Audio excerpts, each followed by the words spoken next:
আয়াত ৪৮।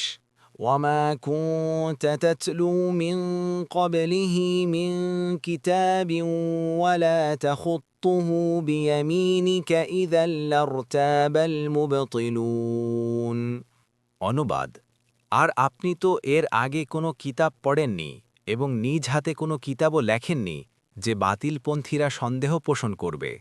১।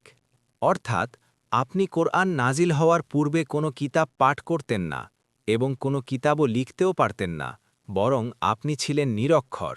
আল্লাহ তাআলা রসূলুল্লাহ সাল্লাল্লাহু আলাইহি ওয়াসাল্লামের নবুয়ত প্রমাণ করার জন্যে যেসব সুস্পষ্ট মওজিজা প্রকাশ করেছেন, তন্মধ্যে তাকে পূর্ব থেকে নিরক্ষর রাখাও অন্যতম।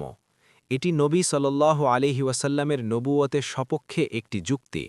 তার স্বদেশবাসী ও আত্মীয় বান্ধবগণ, যাদের মধ্যে তিনি শৈশব থেকে প্রৌঢ়ত্ব পর্যন্ত জীবনকাল অতিবাহিত করেছিলেন, সবাই ভালোভাবে জানত তিনি সারা জীবন কখনো কোনো বই পড়েননি এবং কলমও হাতে ধরেননি। যেমন দেখুন ইবনে কাসির। এই সত্য ঘটনাটি পেশ করে মহান আল্লাহ বলছেন, এটি এ কথার সুস্পষ্ট প্রমাণ যে আসমানি কিতাবসমূহের শিক্ষাবলী, পূর্ববর্তী নবীগণের অবস্থা, বিভিন্ন ধর্ম ও দ্বীনের আকীদা বিশ্বাস, প্রাচীন জাতিসমূহের ইতিহাস ও সভ্যতা, সংস্কৃতি ও মানবিক জীবনযাপনের গুরুত্বপূর্ণ বিষয়াবলীর সম্পর্কে যে গভীর ও ব্যাপক জ্ঞানের প্রকাশ ওই নিরক্ষর নবীর কণ্ঠ থেকে হচ্ছে, তা তিনি ওহী ছাড়া আর অন্য কোনো উপায় অর্জন করতে পারতেন না। যেমন দেখুন ফাতহুল কদির।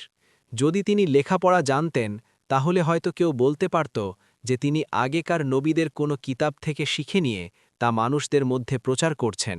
যেমন তারা বলেছিল, তারা আরও বলে, এগুলো তো সেকালের উপকথা যা সে লিখিয়ে নিয়েছে, তারপর সেগুলো সকাল সন্ধ্যা তার কাছে পাঠ করা হয়।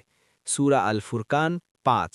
এর জবাবে আল্লাহ বলেন, বলুন, এটা তিনিই নাজিল করেছেন যিনি আসমানসমূহ ও জমিনের সমুদয় রহস্য জানেন।